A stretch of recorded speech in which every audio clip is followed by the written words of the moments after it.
күрсінді. Мындай келші Садырбек, сендер ойнай беріңдер. Тағы да барып айтты, ақыретте де риза емеспін.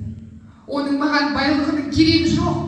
Қатыны өлген, үйінде жетім балалары жылаған, күшіген сияқты үрейген, сақалы күректей қара шұбарға мен қатын болмаймын.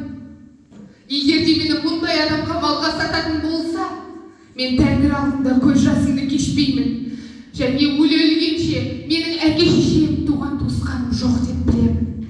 Егер де менен құтылғылары келіп, мені қатын өлген Боранбай баласына бермек болса, мен өзім ақ көзімді жоғалтайын.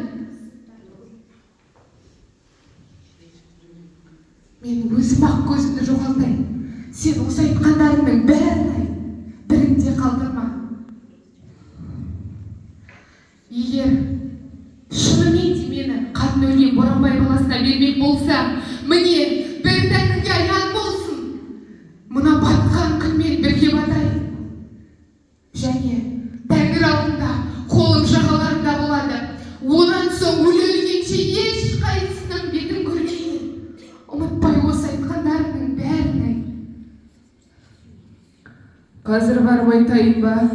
Иә, қазір барып айт. Немене қоя қойдыңдар? Ойнай беріңдер ойындарыңды.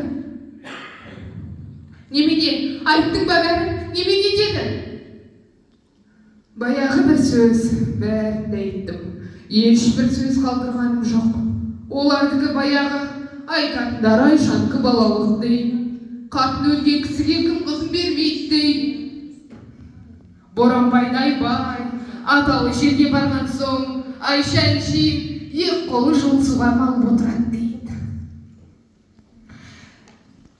Енді өзіңді естіген шығарсың, ертең жөнелтпек қой.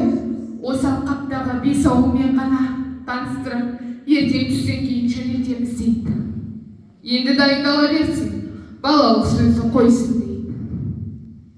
Бәрібір, енді не қылса, оқылсын, көрерміз. Бәрі маған ұрса, сен ақылыңды айтып тоқтау айтпайсың ба Айшаға дейін. Егер мен десем, саған қанша ұрса да тағы да бармай. Енді бір-ақ ауыз сөз айт. Енді маған өкпелемесін әке-шешем, туған-туысқандарым. Мен алдарынан 3 қайра өттім, өтініш қылдым. Енді маған ешқайсысы өкпелемесін деп айтты де бар. Жарайды.